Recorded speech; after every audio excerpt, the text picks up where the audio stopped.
Hello, good morning, नमस्कार, सभी का स्वागत है पावर ऑफ नॉलेज लीगल मेरे इस चैनल पे। आई होप सब अच्छे से पढ़ाई कर रहे होंगे, अपने कंपटीशन में लगे होंगे और जो आजकल हम पॉलिटिक्स एंड सोसाइटी कर रहे हैं चैप्टर, उसका आनंद ले रहे होंगे, उससे बहुत कुछ सीख रहे होंगे। बहुत छोटे छोटे टॉपिक्स को हम लेकर के आ रहे हैं ताकि आपको एक बेसिक क्लैरिटी आए टॉपिक्स के बारे में, है ना। बहुत सारी चीज़ें हम जानते हैं, बहुत बहुत ही क्लैरिटी के साथ नहीं जानते हैं, ठीक है। जैसे मूवमेंट और रेवोल्यूशन में क्या अंतर होता है, ये सब हम बारीकियां जान रहे हैं, ठीक है। तो आज हम लेने वाले हैं रिवॉल्यूशन, ठीक है, इसके बारे में जानेंगे। फिर सोशल मूवमेंट और रिवॉल्यूशन में क्या अंतर होता है, इसको भी जान लेंगे। तो शुरू करते हैं आज का सेशन, लेट्स गेट स्टार्टेड। तो देखिए, revolution, a revolution is also a type of social movement with radical overtones and far reaching outcomes. तो ये एक टाइप ऑफ सोशल मूवमेंट ही होता है, रिवॉल्यूशन के बारे में हम कह रहे हैं। रेडिकल यानी बहुत ही थोड़े से रेडिकल आइडियाज़ का मतलब ही यही होता है कि इसमें आकार जो बहुत ज़्यादा उसमें तीव्रता हो, उसमें बहुत ज़्यादा कह सकते हैं कि बहुत क्लियर कट चीज़ों के बारे में एकदम क्लैरिटी के साथ आप जब कहते हैं हाँ रिवॉल्यूशन किसके लिए होता है, कि स्पेसिफिक चीज़ के लिए ही होता है ना। और बहुत आपके क्रांतिकारी विचार हों, उसमें आक्रामकता हो, ठीक है, इस तरह से। ओके। और इसके फार रीचिंग आउटकम्स होते हैं।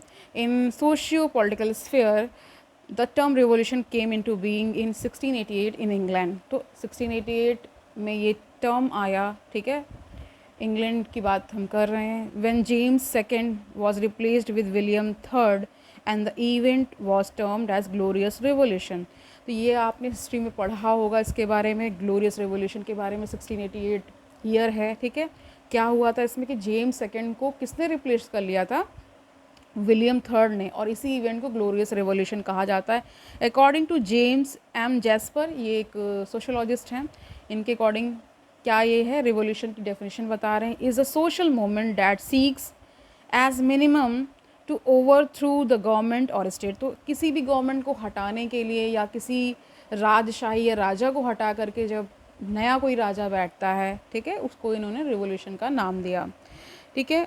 In the broadest sense it means a radical change, and it is used in many sociological contexts like green revolution, knowledge revolution and social revolution। इन सब के नाम आप जानते ही होंगे, किन किन वजहों से ये आए और इनका क्या महत्व है, ठीक है। आगे जानिए क्या बता रहे हैं। But they are more so in metaphorical sense, यानी मेटाफोर्स के सेंस में, यानी आप समझ ही पा रहे हैं कि कई आप जैसे मान लीजिए आप ग्रीन रेवोल्यूशन की बात करते हैं, तो हरित क्रांति जो है उसमें क्या है, उत्पादन को बढ़ाने के लिए वीट है, इन सब वेराइटीज़ को, है ना, ज़्यादा से ज़्यादा लोगों तक पहुँचे, यानी ज़्यादा हम उत्पादन कर पाएँ, इसके लिए था ना। In a stricter sense it's context is political, as in James M. Jasper definition of overthrowing an existing political order by means of mass participation and often accompanied by violence as well।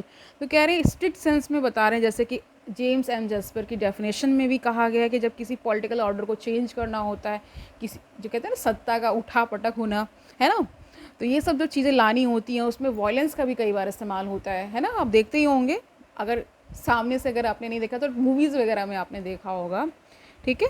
It often leads to fundamental change in social structure and social life. तो बहुत ही मूल रूप से जो change आता है ना social life में, है ना, सोशल स्ट्रक्चर पूरा चेंज हो जाता है।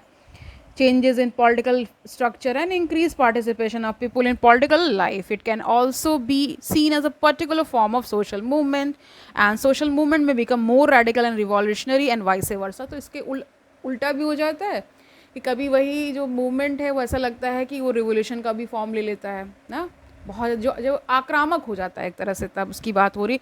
Revolutionary movements can scale down their demands and agree to share powers with others. According to Charles Tilly in his European Revolution 1993, a revolution is also different from other similar sounding terms like revolt, uprising, rebellion, or mutiny in the sense that the latter may not have a lasting impact on the society।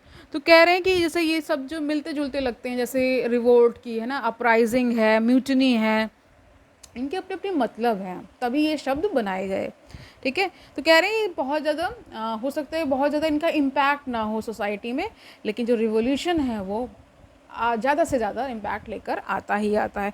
A revolution leads to fundamental change in the structure of the society while the latter may be merely attempts at such a change. कहते हैं ये revolution तो बहुत बड़ा change लेकर के आता है, बाकी जो और सारे शब्द हैं या ये जो म्यूटिनी है ना, रिवोल्ट है, ये एक तरह से अटेम्प्ट करते हैं चेंज लाने का. आए ना आए वो बात अलग है, लेकिन अटेम्प्ट करते हैं, ये बात कह रहे हैं. दस irresistibility and irrevocability are the core features of the revolution, as revolutions are not sporadic events and have long lasting impact. तो कह रहे हैं ये रिवोल्यूशन जो होता है ये मतलब सोची समझी एक तरह से रणनीति कह सकते हैं, उसके तहत लाया जाता है. ये एकदम से नहीं आता. अपराइजिंग या रिवोल्ट ये एकदम से भी हो सकता है ना, ये कह रहे हैं. According to Tilly, revolution is actually an outcome of a power struggle between competing interest groups. Niels Smelser had taken a systems view of revolution. According to him, इनके according क्या है, नील स्मेल्सर के according क्या है, when the equilibrium in society is disturbed. कह रहे हैं जब equilibrium जो होता है, यानी आप समझ पा रहे होंगे, इतना एक्सप्लेन करने की आवश्यकता नहीं है. कह रहे हैं जब equilibrium जब डिस्टर्ब हो जाता है सोसाइटी में तो रिवोल्यूशन आता ही आता है, revolution takes place. Theda Skocpol revived the Marxist narrative to explain her idea of revolution, expanded the definition of revolution beyond the field of political power. She and other scholars like Barrington, Murray expanded the scope of the term to include areas like agrarian and other forms of social conflict in the definition of the revolution.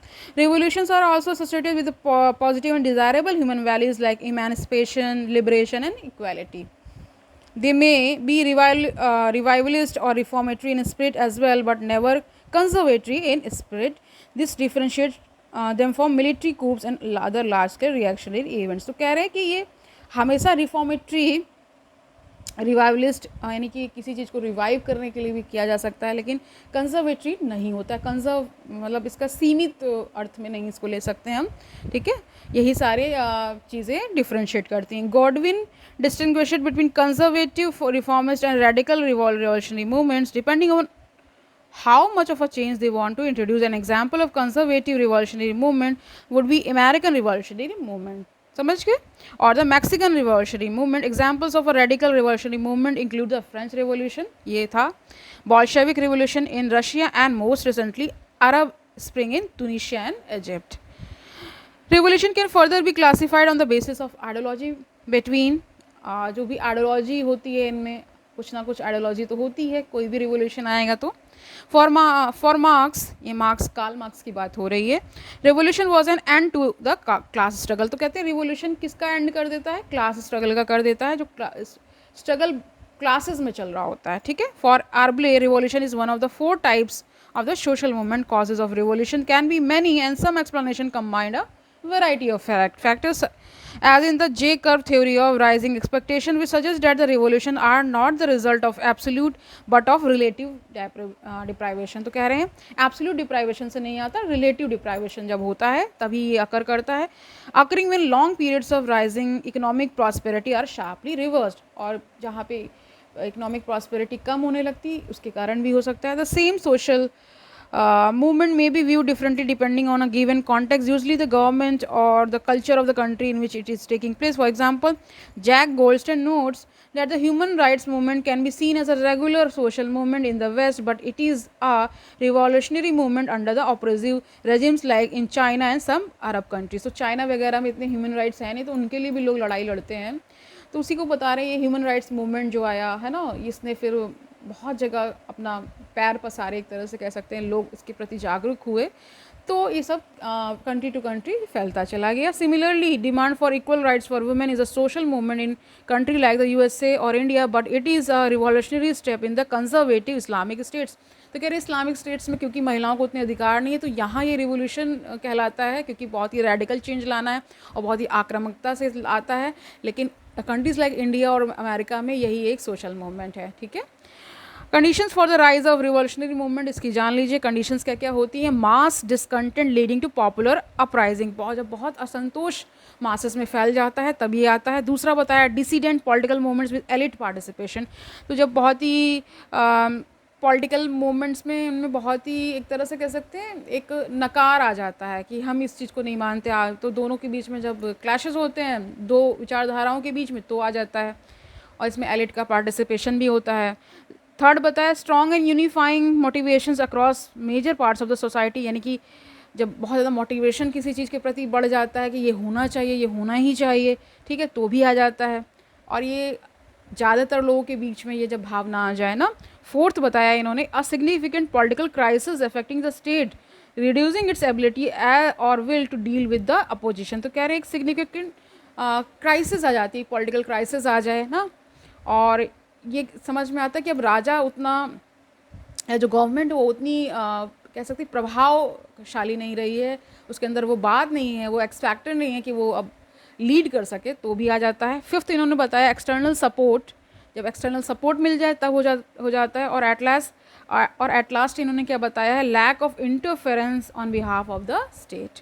अब देखिए social movement और revolution में difference जान लीजिए। इन पहला nature में क्या होता है, स्कोप देखिए क्या है इनका, it's scope is context specific. Social movement की बात हो रही तो कंटेक्स्ट स्पेसिफिक होता है, और रिवोल्यूशन में क्या होता है, its scope involve a radical change. Okay, दूसरा नेचर क्या है सोशल मूवमेंट का, usually social movement is long drawn sustain and organised. Revolution क्या होता है, एब्रप्ट इन नेचर, यानी अचानक से, though organised but it is sui generis, यानी सू जनरस का मतलब है स्वतः आ जाना, खुद से आ जाना, ठीक है। मेथड्स में क्या है, various forms of peaceful agitation, propaganda to violence are used, ये सोशल मूवमेंट की बात हो रही है। यहाँ क्या होता है रिवोल्यूशन में, usually violent but can be non violent too. तो देखिए कई बार रिवोल्यूशन धीरे धीरे भी हो सकता है, सिर्फ एब्रप्ट ही नहीं होता, कुछ ना कुछ कंडीशंस बनती जाएंगी तो भी आ जाता है, ठीक है। It is broader in term, social movement को ब्रॉडर इन टर्म बता रहे हैं, और रिवोल्यूशन को बता रहे हैं it is a particular type of social movement. Orientation क्या होता है सोशल मूवमेंट का, चेंज इन सिस्टम, और रिवोल्यूशन में क्या होता है, चेंज ऑफ द सिस्टम। ये समझ लीजिए बहुत ही बारीक डिफरेंस है, हेयर लाइन डिफरेंस समझ लीजिए। रिवोल्यूशन क्या करता है, चेंज ऑफ द सिस्टम करता है, और social movement change in the system करता है। Example peasant movement in India, ठीक है, चेंजेस थे सिस्टम में ही। और रिवोल्यूशन का एग्जाम्पल बता रहे हैं Arab spring in Tunisia and French revolution and Russian revolution, ठीक है। तो आई होप मैं समझाने में कामयाब रही हूँ, आपको समझ में आ गया है, रिवोल्यूशन पूरा समझ में आ गया है, और सोशल मूवमेंट और रिवोल्यूशन में क्या डिफरेंस होता है वो भी हम समझ चुके हैं। तो कल मिलते हैं, कहीं किसी नए टॉपिक को लेकर के आएंगे जो कि इंटरेस्टिंग होगा और आपको जानना ही चाहिए, ठीक है। तो अच्छे से पढ़ाई करिए, don't take burden, all the best.